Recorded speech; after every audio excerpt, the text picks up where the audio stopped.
Sure. All right, everybody. Hello, my name is Ryan. This is High Carb Generator. Today I have Peter Rogers, MD, with me. I've watched his channel quite a bit. I saw that you were on Chef AJ, right? And I know a lot of you have asked me to interview him, so here we are. At the end of the interview, I'll do all the links and everything. We'll talk about that at the end of the interview. But anyway, welcome to the channel. Thanks. So I start off every interview and I ask you, how did you get started in the whole plant-based or vegan, whatever you want to call it, way of life? Well, I was a very sort of intense, gung-ho, straight down the pike conventional medicine guy. I graduated first in my medical school class. I did a fellowship in vascular intervention at Harvard. And, I was right down the pike. And what happened was in my mid-30s, I got fat. And I couldn't believe it. How could this happen to me? When I was in med school, I was like the best student in the whole United States in biochemistry. And I'm like, here I am, I'm fat. My father had coronary artery disease. My mom had cancer that was getting worse. And I'm like, you know what? I'm supposed to be this great doctor. How come I'm fat? Both my parents are sick. Either conventional medicine can't do that much or I'm missing something. And so I started to, change. I started to try to figure out what was going on. At first, I just said, everybody knows exercise more and eat less. Not a big deal. I'll just lose the weight. I'll be fine.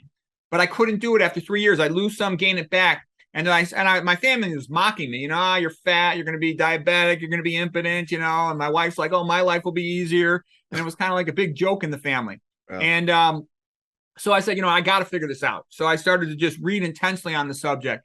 And, my mom died and I was real sad about that because I was closest to my mom of anybody in the whole world. And sort of at the time, I just sort of figured, well, there's nothing you could do. You send the cancer patient to the cancer doctor. You send the heart patient to the cardiologist, and each specialist does its own thing. They're not related.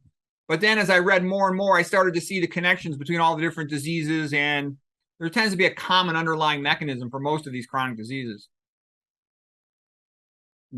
Along the way, there's some other doctors that talk about this. Have you heard of like Dr. McDougall or Barnard or? Yeah, I know of all those guys. And I think McDougall's the best in the world. I think McDougall gives people a coherent rationale. He tells them eat starches. And that makes sense because in your stomach, starches are low caloric density. So it takes, first of all, they satisfy hunger with a relatively few number of calories. Then they go into small bowel, and it takes time to peel the fiber off before they're absorbed. So you get this steady, slow increase in blood glucose level for a prolonged amount of time. You basically satisfy your hunger with the fewest number of calories. So I think starch are the great fuel for humans. I like fruit, but fruit's more complex. It's more expensive. It's less available. Some of the modern ones are bred to be extra sweet, which can cause problems with one's teeth, that sort of thing. But I do think potentially, like if you lived in Hawaii or something or a tropical area, you might be able to eat tons of fruit every day. But I think for most people, starch is the way to go as the dominant calorie source because it's cheap, it has long storage, and it's great for satisfying hunger. All right, perfect. I saw you did a video on Walter Kempner. What is your thought on the Walter Kempner diet, and would you ever consider putting somebody on it? Yeah, I do think Kempner had incredible results. I read through his scientific papers. They're available for free at McDougall's site. You can look into Kempner's research and stuff. So what did he basically do? He had a fat black lady, and he told her it was sometime in the summer or something. He had to go. He said, look, I can't see you right now, but just eat only rice for 2 weeks and come back. She came back 2 months later, and she had lost tons of weight, and all her numbers had improved, like her kidney function and whatnot, her blood pressure. So he's like, wow, this really works. And you look at all these Asian people, a billion out of a billion, they're all skinny with virtually no diabetes, hypertension, or autoimmune disease. And then you look more closely at rice, it has only 1% fat. The lower the total percentage of calories from fat, the skinnier the population is. So they're all skinny. I lived in California for about 4 years, and I never saw a fat, Asian person. So that was impressive. You look at all the extras in a Bruce Lee movie, they're all skinny, except for Bolo. He's on steroids, Yeah. So anyways, that was good. And then I think he felt the protein composition of rice was such that it was the most adequate for his patients. He didn't need to supplement it. And he also dramatically lowered their sodium. He got some patients down to around 100 milligrams per day, which is incredibly low. That's actually a little bit dangerous for some people, and that's artificially low. But if you're just eating a regular diet, it's impossible to be too low in sodium. That won't be a problem. So I think, and nowadays the issue too with rice is the whole arsenic thing. So don't get me wrong, there's a lot more arsenic in chicken than there is in rice, but you got to be a little bit careful. I would recommend getting organic rice and buying it from places where they didn't use arsenic type pesticides in the soil, which means avoiding southeastern United States for rice. Yeah, I've actually ordered it from Japan. It's like the best tasting rice I've ever had in my life. Um, you being Irish, and I've done a lot of research on the former Irish diet of, men eating up to 18 pounds of potatoes a day I've seen, and women eating up to 13 pounds of potatoes a day. Do you think that is what kept them so, virile and populating so much, or do you just think that is kind of coincidence? Well, there's some great things about rice. There's great things about potatoes. It's like a complete food. It grows out of the ground. It sucks up all the nutrients from the ground. It has everything. You could put a person in a metabolic ward and they only eat potatoes for 6 months and water, and they'll come out of there feeling better than ever. It also has only 1% of its calories from fat, so it makes people thin. I think a big part of why the Irish liked it was it could grow in difficult, weather conditions and real small plot. I forget the exact amount, but it was something like 1 acre of land growing potatoes could feed a family of five, for the entire year. Yeah. So it also has been, I don't know exactly how they did it, but they claim it's the most hunger satisfying food.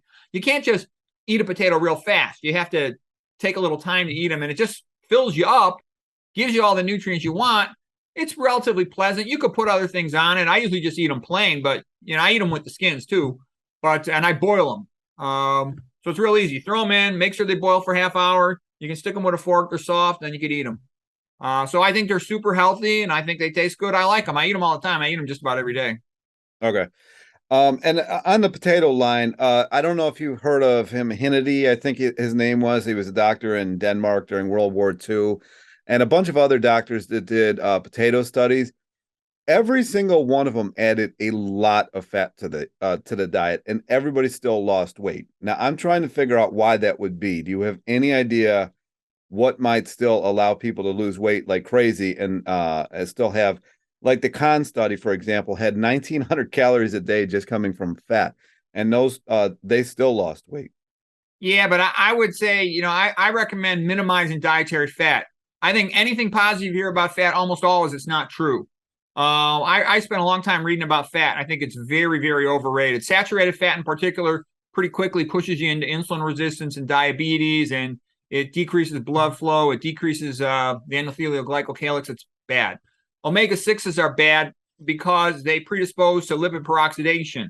And most Americans are iron overloaded. And that's simultaneously that combination of iron overload with lipid peroxidation. It can lead to something called ferroptosis. It's really bad for cells. And then people say, well, omega-3s are the good fats. I don't believe that either, because I think if you eat excessive omega-3s as a supplement, number one, your body doesn't need that much. Number two, they also undergo lipid peroxidation. They're polyunsaturated fatty acid, and they also cause immunocompromise. In the animal studies, they get increased metastatic disease. So I think it's all BS, quite frankly. I think there's no such thing as good fat. And the so-called place to get your fat from, I believe, is from eating fiber. When you eat fiber, it goes to your colon, and that's where all the bacteria are. They convert it to short-chain fatty acids. Yeah. There's a 2-carbon acetates and 3-carbon propionates. Those go to the liver, and the body makes them into whatever it needs. The 4-carbon butyrates maintain the gut lining, the enterocytes. And so what I'm saying is, I call that the only good fat, the secret fat, so to speak, because the liver takes those building blocks and makes them into whatever it wants. And there's enough omega-3s, omega-6s in just plant foods. So this idea of eating flax, I personally think it's stupid. Okay, I don't think you need to do it. I think it's all just one more thing that gets hyped up.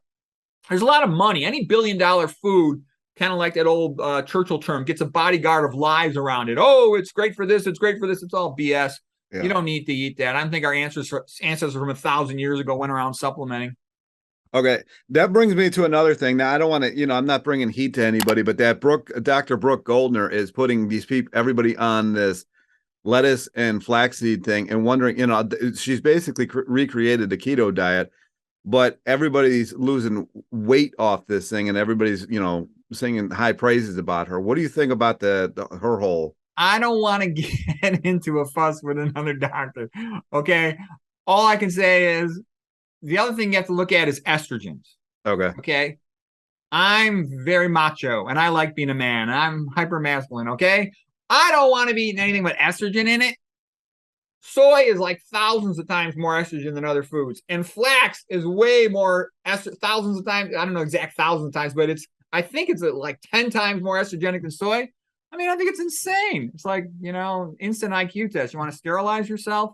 I have zero interest in that stuff. Okay. Well, speaking of testosterone, I did an interview with Georgie Dinkov. He worked with Ray Pete and all them, and he showed me a study about people who doubled their sugar intake, doubled their testosterone. So I did it. I added a pound of sugar a day to my diet for about a month, and my testosterone literally doubled in an amount of time. What do you think would cause something like that? Well, I don't know the answer to that. And what type of sugar did you have? Just table sugar? The study that he was citing used candy, but I didn't want to do that much candy, so I just added table sugar to it. Okay, just simple white sugar. Yeah. You know where it came from?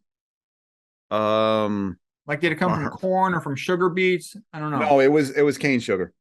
Cane sugar, yeah. Cane sugar, I'm gonna guess is better. I don't know for sure. And I'm familiar with Durian Ryder, how he talks about sugar is the best supplement for energy. And I don't really know the answer for sure. I would watch out for sugar beets. And the reason I ask that is because I've read that they're pretty routinely GMO nowadays. And when something's GMO, you don't really know what its DNA, RNA effects are. Plus, you don't know if it's been sprayed with glyphosate, which is toxic. Okay. It's an endocrine disrupting chemical. Plus, it does a whole bunch of other bad things. So I would definitely avoid that. But sugar itself is like pure energy, and Kempner used to give that to people. So if you could get pure sugar that's not GMO, that's not sprayed with these toxic herbicides, that might be an energy booster. I probably wouldn't get in the habit of it. I'd be worried about rebound hypoglycemia. If your blood glucose comes up too fast, the pancreas sort of overcompensates. It tends to do that and drive it down fast, and then you get this lousy malaise feeling when your sugar comes down too fast. So I'd be cautious about that. But before a workout, I would see how you feel, like if you're lifting weights, push for doing a personal best that day and see if it energizes you. Because I'll drink beet juice, organic beet juice, before my personal best workout, once every 3-4 months, I'll do that. And it definitely gives me more energy. I've done it because I've tested it out a bunch of times. Also, before I have to give a long lecture, I found that I'll guzzle down 32 ounces of beet juice, chase it with 16 ounces of water, and I have optimal energy for doing something under that circumstance. The reason Kempner gave people pure sugar was he wanted to avoid any nitrogen. His first set of patients, he first started out with kidney failure patients. The main job of a kidney, about 75% of its work, is to excrete nitrogen. So he wanted to give them adequate calories, but minimize the work of the kidneys to protect the kidneys. There was no dialysis back in those days, starting back around 1940. So that was his rationale. Later on, he found that it worked also for his hypertension patients. And I think the two big things that drive up hypertension are fat and salt. Sodium is a vasoconstrictor. The fat just makes the blood thicker, raises blood viscosity. So you got to pump higher pressure to pump a thick solution through the arteries. The main job is to get blood to the brain. And then the other thing, too, is plants are where you get potassium and magnesium. Those are both vasodilators. So if you're eating the typical processed food, meat diet, and oils, then you're deficient in the things you need, potassium and magnesium vasodilators. So I think that's how he had incredible results. He treated about 20,000 patients, and he had like the best results of anybody in the world by far. And he presented them, and he, like I said, he followed thousands of patients. And then what happened is they kind of got him in trouble for apparently having an affair with a patient or something. Yeah. I don't even know how true it was. That was what was said. Yep. But I actually think what happens, what I've sort of seen in medicine is that basically conventional medicine makes money selling drugs. Okay, that's where it's at. In taking care of chronic patients who buy a drug every day. So it's like milking them like a cow. It's pretty routine. The hypertensive patient's on 3 drugs. They're on drugs for their high cholesterol, their high triglycerides. And it's pretty routine. Patients are on 10 or more drugs. And so you basically take their money away every day. They slowly deteriorate. Then you operate on them. Then they die, bankrupt. That's the usual way in American ages.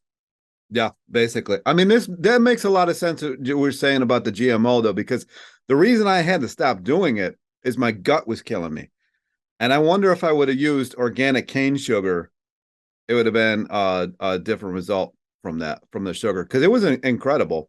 I lost a lot of weight doing it too.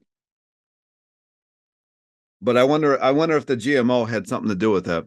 Yeah, I don't know. It might also be you might lower your insulin resistance because it doesn't take much insulin to push sugar into your tissues versus when you got fat. Fat's the main thing that raises insulin resistance, so it's going to drive up your insulin. The higher your insulin is, the more you're going to activate these secondary pathways called mTOR, mammalian target or rapamycin, which is basically like a building contractor. It wants to build the building, which means tell the cell to grow or replicate. It can only do that when it has all the nutrients available. And basically, the rate limiting step tends to be things like leucine, which is an amino acid much more common in meat. And then also the fat itself causing insulin resistance. When there's elevated insulin, that causes increase in mTOR as well. So basically, what am I saying is this is like what happens to a lot of diabetic patients. The more they give them things that increase insulin secretion, the fatter they get. So, and so what I'm basically saying is because the sugar didn't elevate your insulin levels, you didn't get secondary elevation of mTOR, and therefore it helped you to lose weight. Yeah. Yeah, it was quite amazing. You're speaking about diabetes. My dad's pre-diabetic, and I keep telling him, I say they're trying to do this basically keto life. No, he's fucking up. I know. I keep telling you, they won't listen to me. Maybe I'll show them a clip from this. What would you tell somebody who is pre-diabetic? I tell them, don't be stupid. Look at epidemiology. 1 billion out of 1 billion rice-eating Asians, they're all skinny with no diabetes, okay?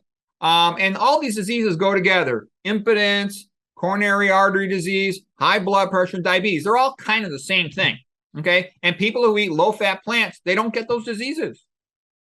You just don't get those diseases. And the reason is what causes insulin resistance. The primary thing is fat. Where does fat come from? It comes from two main things. It comes from meat and it comes from oils.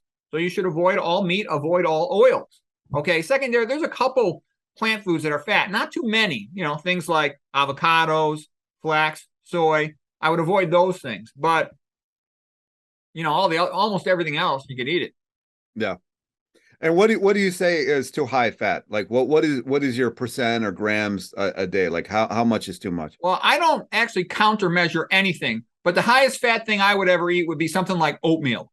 Oatmeal is about 15% fat. Same thing with quinoa. They're both in that ballpark. The fattest bean, for example, is soy, but the fattest bean that I would never eat soy anything. But the fattest bean I would eat would be like garbanzos. They're about 13% fat. Okay. So.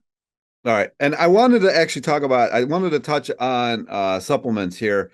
Especially years ago, I was 2 years. Actually, excuse me. Can I say one more thing for your dad? Oh, yeah. Go for the sake of your dad. White rice is 1% fat. Regular potatoes, 1% fat. Sweet potatoes, 1% fat. So he should eat those things. The lower the fat, the better insulin resistance, the lower the insulin resistance. So that'll help him. And he could also, so that's what I would recommend him to do. I have a bunch of lectures about diabetes, insulin resistance and stuff, but that's what I do. Minimize that dietary fat, walk a lot. A lot of times I'll walk while I'm eating. That dramatically lowers insulin resistance too. Because this idea of taking pills, man, he's screwing up. He's just going to get fatter and sicker, plug up all his arteries, trash his pancreas, and then he's going to be screwed. Yeah, I'm hopefully they'll watch. I mean, they're older. Vitamin D is something that I've taken over the years because mine was extremely low. It was like a level of 6, and I know it's supposed to be much higher than that. And another thing I've taken over the years is magnesium. What are your thoughts on and B12? What are your thoughts on the supplements? Well, basically, if you look at the molecule of cholesterol, right in the center of it is magnesium. And the center of chlorophyll is magnesium. So just eat plants. I don't think you need to supplement with magnesium if you just eat enough plants. Okay. And then as far as the other thing you mentioned vitamin D. Yeah. I would just try to get some sunshine. Just go outside, stick your back in the sun while you eat. Like what I'll do is, let's say it's a hot sunny day. When I go to eat my lunch, I go stand out in the sun. And what they measure is like a vitamin, just like 1-hydroxylase and hydroxy vitamin D. It's actually dihydroxy, that's the active form. So I think the measurements are kind of overrated. McDougall in particular says that he never gives vitamin D to any of his patients. He said the only exception would be an institutionalized osteoporotic older woman who couldn't go outside. He says everyone else should get their sunshine or doesn't need it. So it's fat soluble. It can really persist a long time, a little bit. So I think it's kind of overrated, because I know they scared everybody, said, oh, you got to take vitamin D supplements. But what I'm basically saying is the measurement they obtain typically is not that useful. And I think the whole thing's overrated and exaggerated. Okay. What about everybody wants to be on B12? Do you think that's necessary?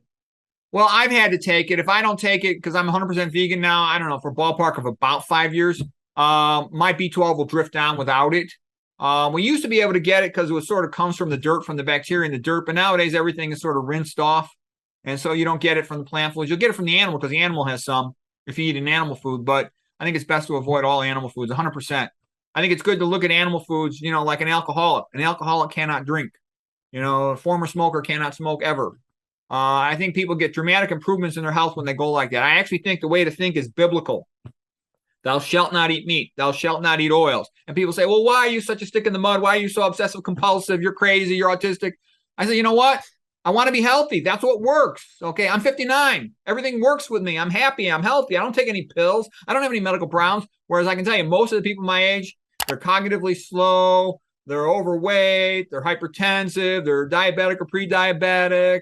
They're all sick. And I'm like, and also I say, well, don't you want to enjoy life? You're missing out on life. Don't you want some cake? I'm like, yeah, having diabetes and being cognitively slow would make my life better. No, I don't eat that stuff. I don't think humans should eat that stuff. Yeah. So you don't ever just have like even vegan cake or anything like that? You just No, I wouldn't. I wouldn't. I want to keep my arteries as perfectly clean as possible. And I don't look at it as a deprivation. I look at it as a privilege. And what I mean by that is all day long, I see people who are basically screwed, okay, nonstop. Stroke, diabetes, amputation, blind, heart attack, pacemaker, infections, spinal paralysis, all day long, disaster after disaster. And I'm like, thank you, God. All I got to do is eat low-fat vegan and I can avoid all this stuff. Great. It's a great deal. It's as good a deal as you'll get in life. So a lot of the raw vegans eat a pretty high fat, but they all seem to be in somewhat good health. What do you think that would be the cause for that?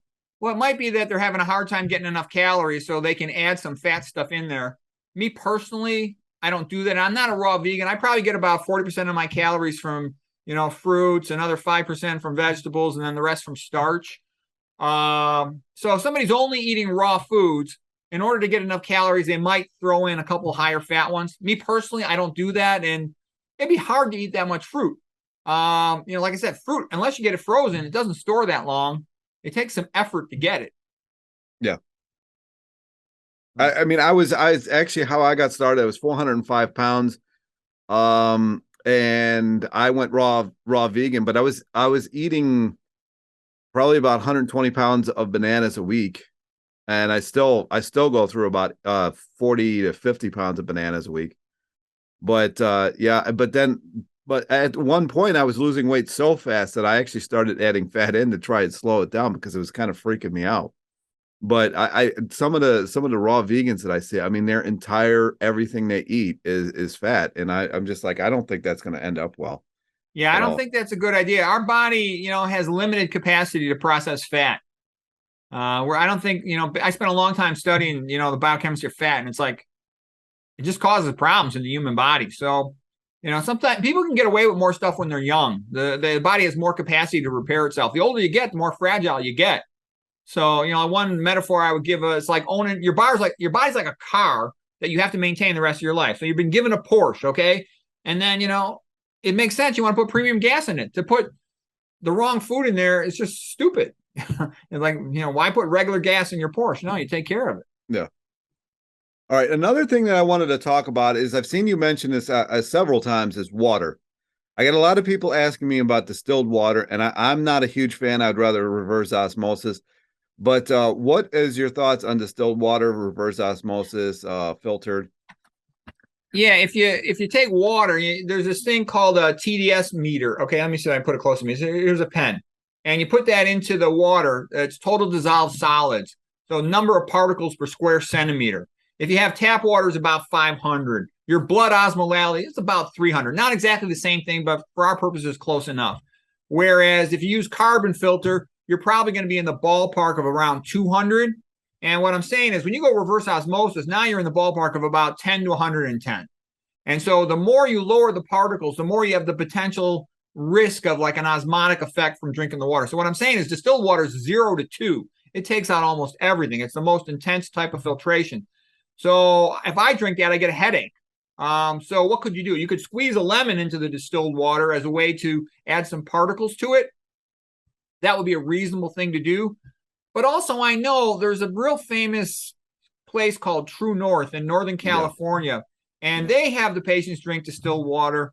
Plus, there was a guy, I believe they do. I'm not sure about that. I've heard that's what I've heard. They have a guy by the name of Yeo Mamis. He wrote an entire book about water filtration and how bad he thinks fluoride is, and he recommends drinking distilled water. So maybe some people can do it, but I worry about causing osmotic shifts, because if you look in the opposite direction, if you put excessive salt in the water and a baby drinks that, the baby dies, okay? What I'm trying to say is that's dangerous. So if you go hyperosmolar in the other direction, that could be fatal, all right? So why would it be safe to go hypoosmolar in the opposite direction? It just doesn't seem to me like it would be, but I haven't specifically studied it because I have a reverse osmosis filter in my house. That's what I do for any of my drinking water or my cooking water. I have a whole house carbon filter, and an iron filter remover. But what happens is I have water on a well, so I don't have city water. I think city water is bad. Average person goes, "Oh yeah, we want city water." Yeah, yeah, right. Stupid. They put a neurotoxin fluoride in it. Okay, you dumbass. It makes you docile. It makes people passive, and it's bad in every way. Yeah. I mean, they used to block, most countries used to block fluoride. Now, everybody's dumping it in water. So you really should watch something like that. Yeah, I think it's bad for fertility too.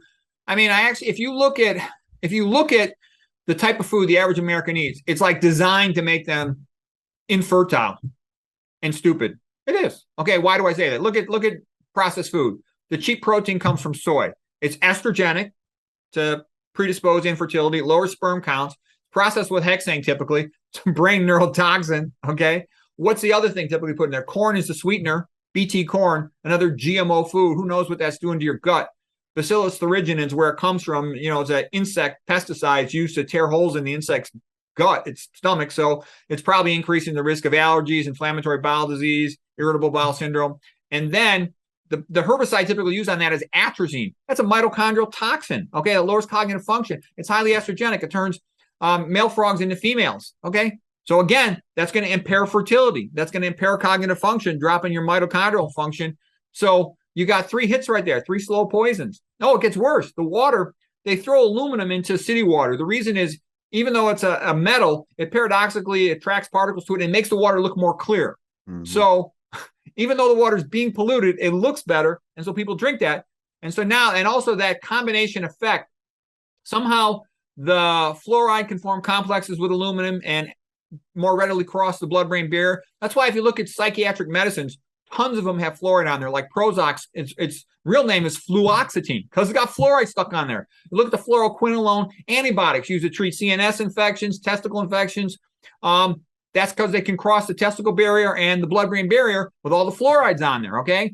It makes it less polar. So what I'm saying is all of this stuff makes you infertile and stupid. So it's not a good path to go down. That's why I try to avoid that path. Yeah. Another thing too is I was actually going to school for electrical engineering, and if you take distilled water, it doesn't conduct electricity, and we're electric beings, and I don't think that drinking something that doesn't conduct electricity is good to eat. I mean, that was my rationale behind it too.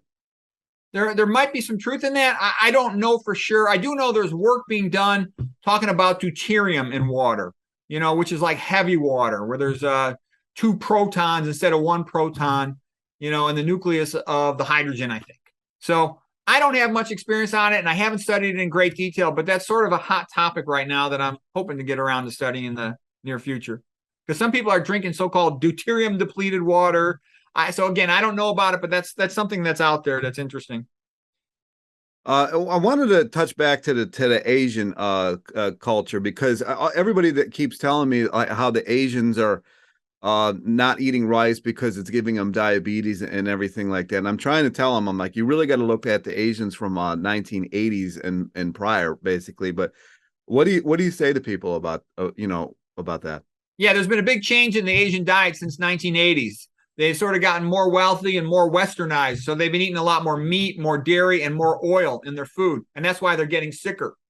There was a Japanese neuroscientist by the name of Yamashima. And he came to the conclusion after extensive study, the reason why the rates of dementia are dramatically increasing, he said, is because they're eating all these omega-6 fats, the oils.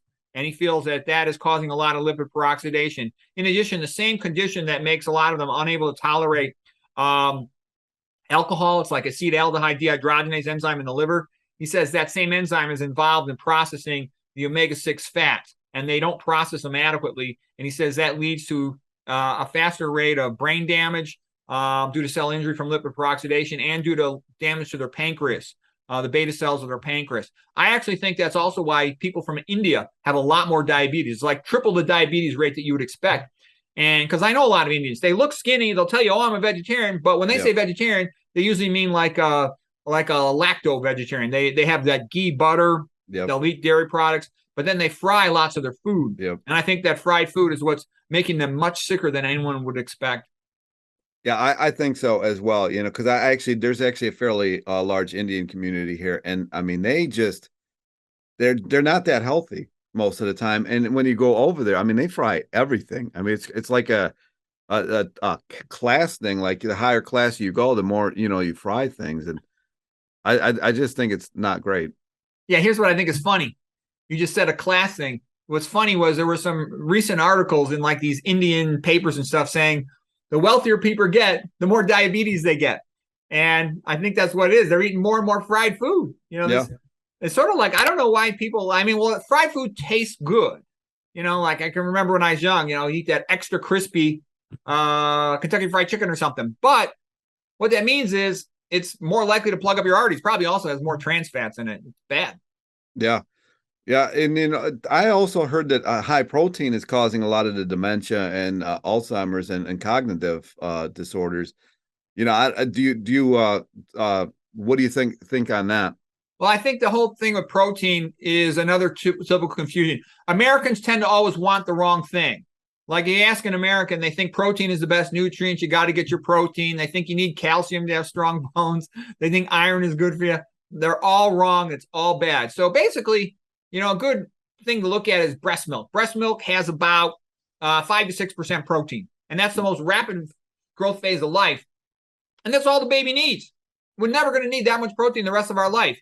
What's his name? Kempner was feeding people about 4.5% protein. Yeah. I've also read some studies where people were starving and they wanted to have a cheap diet to save starving people. And they would feed them 2.5% protein. The people did great.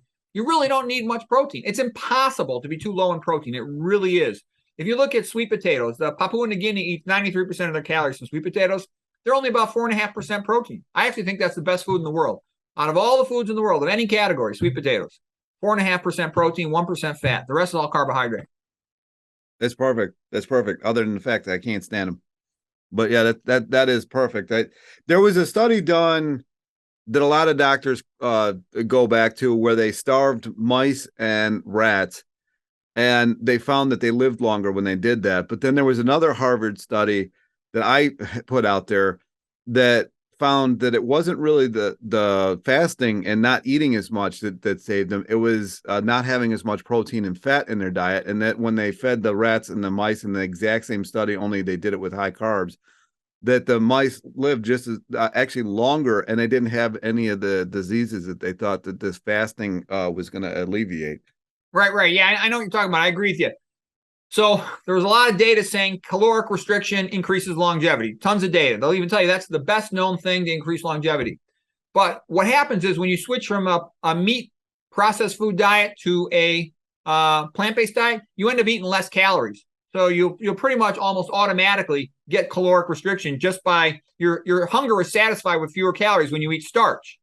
But then on top of that is the work, coming out of the Harvard guy was James R. Mitchell, PhD. He's the one that he has a lecture on this on the internet. Yeah. And he's a couple of them that, like you're saying, what he found was it wasn't just switching to plants. It was having the lowest possible percent protein intake. And, I'm not sure what the mechanism was. I have a theory about it. mTOR, mammalian target or rapamycin, the building contractor that wants the cell to grow and replicate, it's activated by especially leucine. And so there's a guy, T. Colin Campbell. He's a guy who writes about saying, animal protein is bad, causes cancer, but plant protein's okay. And he would feed the mice, even 10% animal protein, cancer. He'd feed them 20% soy, 20% gluten or grain protein, and he wouldn't get hardly any cancer. But here's my point. When somebody eats plants, they're not just eating one mono source of protein, like all soy, all grain, or whatever it might be. They're eating a whole variety of plants. So if you're eating something like a lot of beans, beans are 25 to 35% protein, you're going to potentially get kind of high up in your protein numbers. And I worry, are you going to maybe get high in your leucine? Even though the beans might be relatively low in leucine, it's such a high amount of protein. So what I'm saying is, there's something called a Hayflick limit. Your cell, the somatic cells of the body, the non-germ cells, like the gonads and sperm and all that, they can only divide 60 times unless they're a stem cell. And then they die. It's called the Hayflick limit. They go into, so they usually call it senescence. So the more you activate mTOR, the faster you replicate those cells, the faster you hit your Hayflick limit of 60 cell replications before death. So what I'm saying is, anything that activates mTOR accelerates aging and death. And the higher your protein, the faster you're going to be running mTOR. So if you're a 20-year-old bodybuilder, you want faster growth to get big and strong. But, once you get done with your athletic competitions, you just want to be healthy. I don't want my prostate to turn into a cancer. So I think it's good to minimize your protein intake. Don't get me wrong. I still eat beans. I eat beans every day, but I try not to overdo it. They taste good. They kind of mix with everything, but my total protein intake is probably about 10%, maybe 9%. And I don't want it higher than that. Yeah, I wouldn't either. Now, along these kind of lines, everybody's going on these fasting, especially the keto people are talking about intermittent fasting for days. What do you think? You think it's a good idea to start fasting? Well, I think fasting can be useful for making the transition from, let's say, eating processed food to becoming a vegan. There was actually an interesting guy. His name is Andrew Taylor. He's also known as the Spud Man or the Mr. Potato. He's like from Australia or something. And he was really heavy. He was like in the 300s of pounds. And he decided to only eat potatoes as a way to overcome his junk food cravings. And he lost, a ton of weight, like over 150 pounds. So that worked out well for him. But as far as fasting, my attitude about it is it can help you in that sense, like as part of an elimination diet and treating allergies or, recovering from autoimmune disease or something like that. But sooner or later, you got to eat. So you're going to have to eat every day eventually. So you might as well figure out what to eat. And for example, currently I'm only eating 1 meal a day diet called the OMAD diet. I don't do it because I think it's so great from a health point of view. I just do it because it's convenient. If I have to work that day, it's convenient for me to just eat a big dinner rather than have to bother with breakfast or lunch. On my days off, I'll often eat, a late lunch and a late dinner. But so what I'm saying is that's a form of time restricted eating, if you will, but I don't do it for health reasons. I do it for convenience. So if you eat once a day, theoretically, most of the time your blood's going to be low in fat and your body's going to be in a so-called recovery mode. I don't think it matters that much. I think the most important thing is that you eat the healthiest possible food, which is low fat, low sodium plant foods that are whole foods. None of this processed stuff. On that line, what do you think of people who only eat fruit, the whole fruitarian crew? Do you think that's going to end up well for them, or do you think I think they can do well with it, but it takes a lot of effort to do that. Like there was a guy by the name Michael Arnstein. He's an ultra marathon runner. Yep. And he moved to he moved to Hawaii. He moved to Hawaii because there's tons of fruit. It's readily available to you. But I think for the rest of us, getting all that fruit is difficult. And again, it costs a lot of money. It's going to cost way more than eating starches. If you could do it, I think I've seen a lot of people who are healthy and a lot of people who claim to be really healthy that are almost fruitarian. There's two guys called the Mastering Diabetes guys, and they claim to eat tons and tons of fruits. There's Freely the banana girl who eats fruits, and Durian Ryder's a big fruit guy and some rice. So I think people can be healthy on that diet. I've heard of others doing that as well. And I think that 80-10-10 guy out of California does that. I forget his name. Doug Graham. Yeah, Doug Graham. And there's other ones. And Kepner would also give his patients fruits to supplement what they had gotten in addition to their rice. And I think the reason he liked that was, again, fruits are quite low in protein. They're also alkaline. They're easy on the kidneys. And they got a lot of potassium, tons of potassium, which is, vasodilator. Yep. And so I think fruits are pretty good. I mean, there's a couple things I'm a little worried about fruits. What do I worry about fruits? Number one, we talked about the cost. Number two, the apple, what the heck do they spray in it? I don't even know. Okay. And I worry if that maybe has MSG in it, because I found myself when I used to buy apples, I'd very quickly eat 10 of them. I'm like, holy crap, why am I eating so many of these? Like, to eat a potato, it takes effort. I have to think about it. Yeah. Whereas an apple, next, and I would finish the bag of 10 and want more. And I said, why am I so addicted to these apples? I worry about that. Plus, what is that spray material? It's a little thick. You can't easily wash it off. I worry, is that going to be absorbed in my body? Is that going to accumulate in my arteries? I don't know. And now the latest thing, they got this APEEL thing. This is a new coating that they're spraying on stuff that's non-organic. It doesn't sound like a good thing. It sounds like a bad thing, but I haven't studied it in detail. But everything I read about it implied to me you don't want it. Yeah. And they're putting that on fruit, I guess? I believe so. That's sort of the new thing that I just heard about that the last couple of months. And when I read about it briefly a few times, I just came up with one bad thing about it after another, but I haven't fully studied it. So basically only eat fruit that's in an appeal of some kind. Well, a fruit that you don't think they're putting that stuff on it. And I would, try to eat organic, especially if it's exposed to the outer world. And there's some fruits I just wouldn't eat, like, look at grapes. The coating is so thin, you can never wash it. Anything they spray in, it's probably going to be absorbed inside of it. So I wouldn't eat grapes, for example. I wouldn't eat strawberries because you can't wash them. Environmentalworkinggroup.org, EWG.org. They've got this dirty dozen list of the foods that you definitely want to eat organic because they're more likely herbicide, pesticide sprayed, and hard to clean, for example.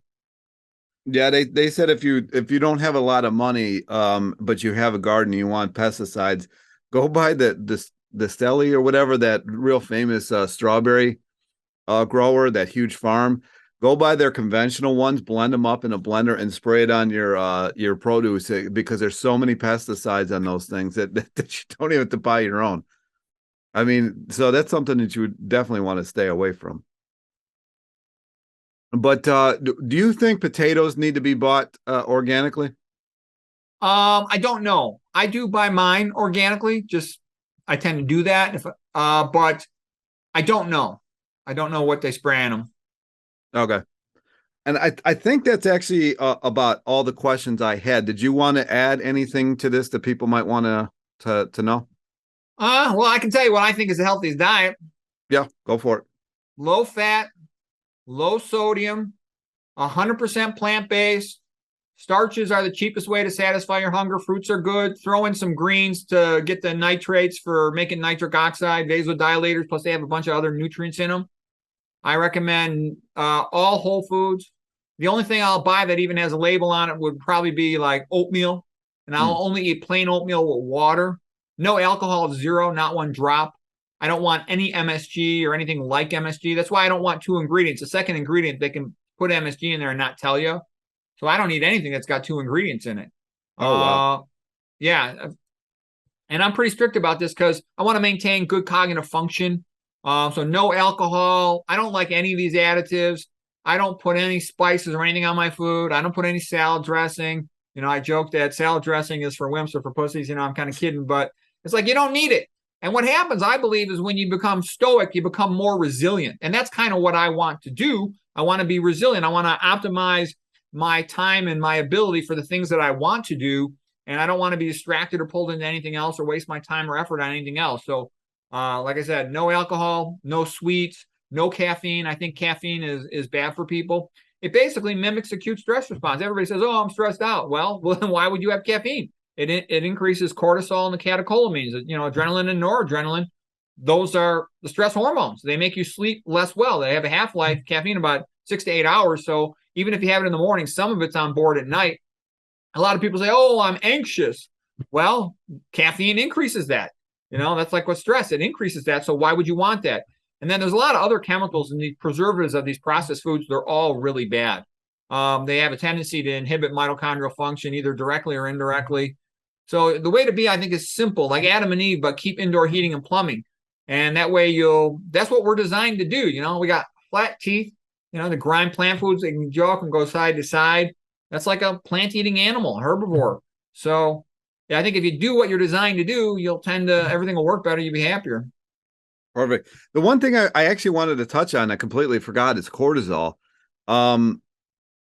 sugar supposed, carbohydrates lower cortisol.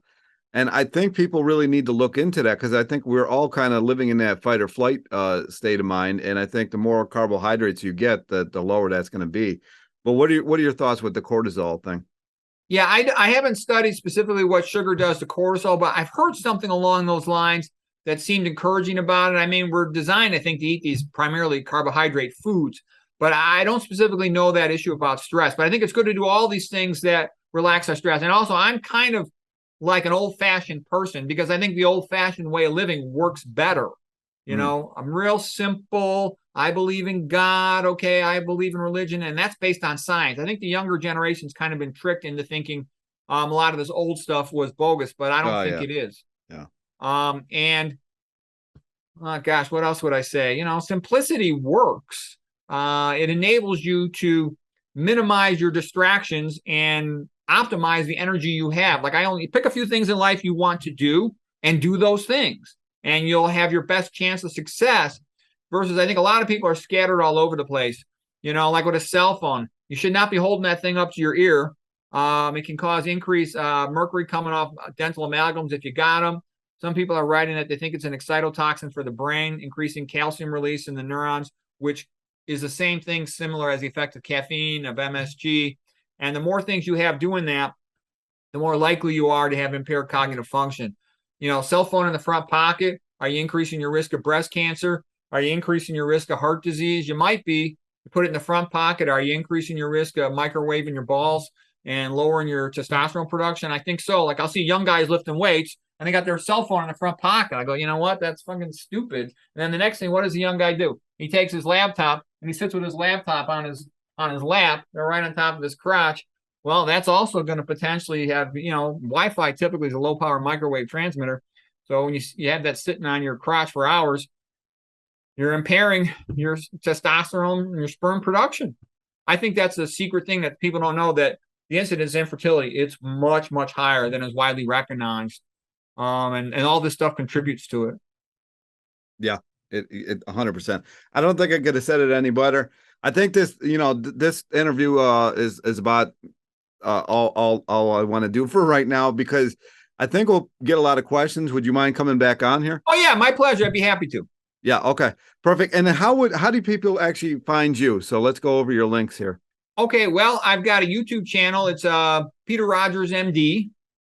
That's probably the best thing to go to that.